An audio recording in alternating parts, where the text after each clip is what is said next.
Hi everyone. We are going to discuss about the landscape of the digital economy in terms of the players who are active in the field, but at the same point of time, the essence of covering the last mile in the internet still remains a question mark, and that is because even these enterprises have users with them. Um, that is not solving the purpose because it's working in a effort whereby okay, I'll try and explain and I'll wait for few more minutes before I start. If somebody has a question, I'll be happy to answer. And this is particularly to deal with the digital economy stuff. I mean, although India and other people are doing a lot of transactions, but that doesn't mean that transaction has value in terms of creating a blockchain or any type of on-chain network in terms of the creation of the network per se. What is important here is, first of all, understanding intellectual property rights in terms of the trademarking and stuff, because trademarking has been screwed up. I mean, it has been screwed up to a level whereby you just take the word names which is there in any of the countries, and when something is filed in any of the countries, there's spell check, then there is infringement of the colors, there is infringement of .com .in domains. So very simply, it is very important, or I would rather say there are a couple of steps before you file a trademark application, because that also is very important from the point of view when you are doing the trademark prosecution, particularly the trademark prosecution under the Madrid Protocol. I have been doing it for the longest time. Madrid Protocol came into existence just recently, and perhaps, I mean, my latest stuff was catering more than so many countries, and the protocol was um, the advice which was given by the other folks who are in the industry, because they don't see the mindset of the person with whom they are working, but they are just trying to mint some fiat currencies in terms of lingering the whole process, which can be resolved in the shortest possible time. At the same point of time, the client himself or herself or the entity or the enterprises need to understand that intellectual property rights comes at a cost. I mean, the best of the people who really understand intellectual property rights will never charge you cheap. IP is never cheap if you want to create IP. And IP has nothing to do with the business acumen per se, but it is part of the whole portfolio if you're looking into the trademarking aspect. What I want to discuss first and foremost is the digital economy stuff, particularly these enterprises like Paytm and the others on the other interfaces, whether it's Bharat Pay, this pay, that pay, and whatnot. Because what they have done is uh, not taking the whole, uh, I would say we have prefix and the suffix. So pay is PAY. They have just taken PE. And what I noted last 90 days was like there is deficiency of writing English. I mean, I'm talking about the Delhi schools. I'm not even going to tier two and tier three cities. Oh my God, what kind of English they're writing, God only knows. Because the teachers who are teaching them don't have the basic understanding of the language itself. So, what is important here is human capacity building has to be done for the teachers first.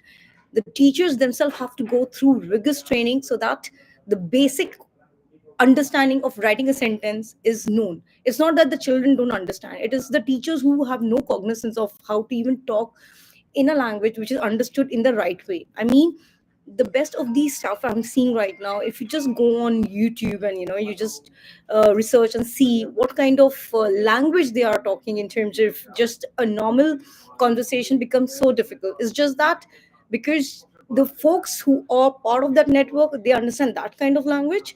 So English has been demeaned to a level where writing English, understanding English, talking English has become cumbersome when there is an issue of the conversation between the countries itself. Now, this aspect, when I did the human capacity building for the telecom sector, which was 140 plus countries, and I was one of the trainers there. Now, when we discuss, I was discussing about Paytm, and Paytm and stuff was the initial way of doing things was, say, for example, you need to pay, I mean, whatever service, product, or anything, it's a combination of both. You need to pay something, say, for example, 1 to 3.33. Now, paying 0.33 was impossible in the physical world. And because it was impossible in the physical world, when it became online, they was starting to rounding off. Say, for example, there is any kind of sale which is happening, just imagine, all these enterprises in India. I mean, what are they doing? What they do is they round it off. I mean, if it is 0.33, they're rounding it off to 1. So if it is 123.33, it becomes 124 automatically. Now this input miscalculation, it creates a lot of havoc when you are trying to train any kind of AI data, because this artificial intelligence, leave the equations aside, the basic thing is the input data has to be 100% correct. There is no iota of mistake which can be made in the input data. If there is any kind of mistake in the input data, you do whatever you wish to. I mean, the best of the people are not able to solve the problem, whether it is to do with sustainability, whether, I'm not even talking about intellectual property rights now. Right now, the biggest garbage, leave data has been the garbage right now. I mean, we have been seeing that because of that kind of, data set, anything and everything is miscalculated. So when the calculation itself is not right, you cannot derive an equation and say, we will take the iota of difference and we'll round it off. Just imagine, in the sale period, forget the online world, I'm talking about the offline world, you go somewhere, they are rounding it off. And if in a day 10,000 people are purchasing something, just imagine that 10,000, whatever the miscalculation is, that is the earning for the day. And then these CAs and the CS and all the people who are into numbers, they do these manipulations. And doing manipulation with number is very easy, let me tell you, because if you use scientific calculator, or if you know how to use scientific calculator, you will be able to appreciate that these things are very minor things, but at the same point of time it becomes very major for the telecommunication sector, because the first and the foremost thing of these working groups is give the right input data. That input data is not coming, and particularly companies like Paytm and all, the initial way of working was like, they will come to your place, they will do the KYC and all. Now these guys are not doing it. And the worst part is, they are now, if say for example, I don't have a KYC with Paytm, and I have been stationed in this country for quite a long time right now. Now wherever the KYC shops are, these are in the villages. I mean, those are the places normal people will not even go. So this is how companies like Paytm and others are reducing the cost, but they're not servicing the customers. And all the investors of Paytm and the others who are in the digital world have to look this upon. I mean, customer should be the king and the queen in terms of at least you provide the service. Whether they're able to absorb it, that is secondary. But as a company, you guys are failing in providing the right ecosystem per se. I mean, the worst thing of all these companies, whether it's Paytm and the others, in the initial period, they call themselves as startups. I mean, right now also they call themselves a startup. I mean, although they might be having zillion tons of fiat currency in their bank account, but they're still startups. The worst part of the startup culture is they talk to the intellectual property lawyers. They try to have a conversation, which I did in the initial formative years. Now I don't do it because I know this is all, a facade where there is no input, there is no output. They will take data from you, and then they realize that, oh, using this word in the whatever format would be helpful to them. Because many enterprises, I mean, leave Paytm, leave the other branding sectors, because me being into intellectual property rights for so long, and particularly in the trademarking stuff, for me, even if I see the colors, if the McDonald colors, I mean, whenever I see that color in any other thing in the food industry, to me or to my mind, it seems it's an infringement. But if you file a case before the court, the judges and the whole understanding of the people who are looking into the matter, they look into the premise in terms of with the viewpoint, which is because we cannot blame the judges here. What I would rather say is, the way the ecosystem has been developed, it is next to impossible to get a judgment which is equivalent to something which we get in US and other countries. There are a lot of cases, I mean, in terms of the cases which have been filed in multiple countries, where I'm seeing that they are now targeting the attorneys and the patent agents, which again is very wrong. The Indian ecosystem, if there are 1.4 billion people and there are only just X number of patent agents who are alive right now, First of all, what is their importance? Why only these many people are part of the ethos is very, very important to answer. If that cannot be answered, then just abolish this whole concept of, selecting few individuals and saying, oh, these are the people on whom all the clients can be vultures and they can just pounce on them. Because that is what is happening. The startups are pouncing on the Indian patent agents, and whether it's patents, whether it's trademarks, they think that we are their servants. We are nobody's servant, in terms of, we are not here to serve. We are not, cutting clothes, or we are not here distributing medicines. Intellectual property rights come with a lot of onus in terms of what we have understood and what we have done over the years. I can talk about myself.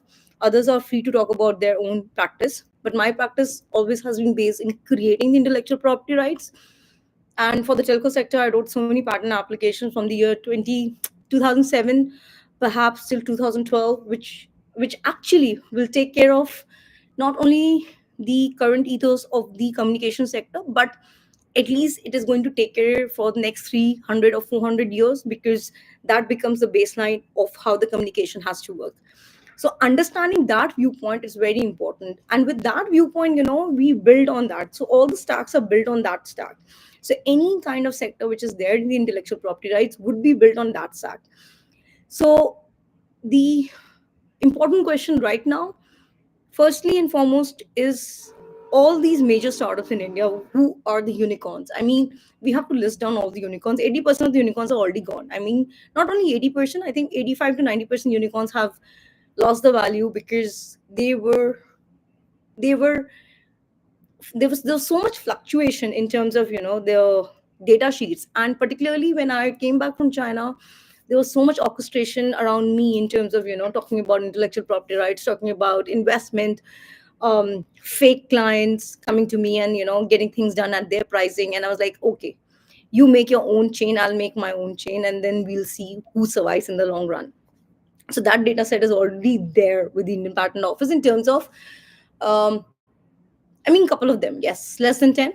The Indian Patent Office has the cognizance of the the the malice which has happened, and I that is one of the reasons, right now there is so much of questioning in terms of Section 3K of the Indian Patent Act. I mean, the section itself, if you ask me from my experience, nothing in the communication sector will ever pass through that, if I go by the literal meaning. And if I am the controller in the hypothesis world, no patent will go through the, Section 3K, because that is demeaning the whole process. Because when we talk about technical stuff, technical advancement, technical this, technical that, end of the day, there's nothing. I mean, just imagine this is a device, right? Now, this device, what is it doing? It has a UI.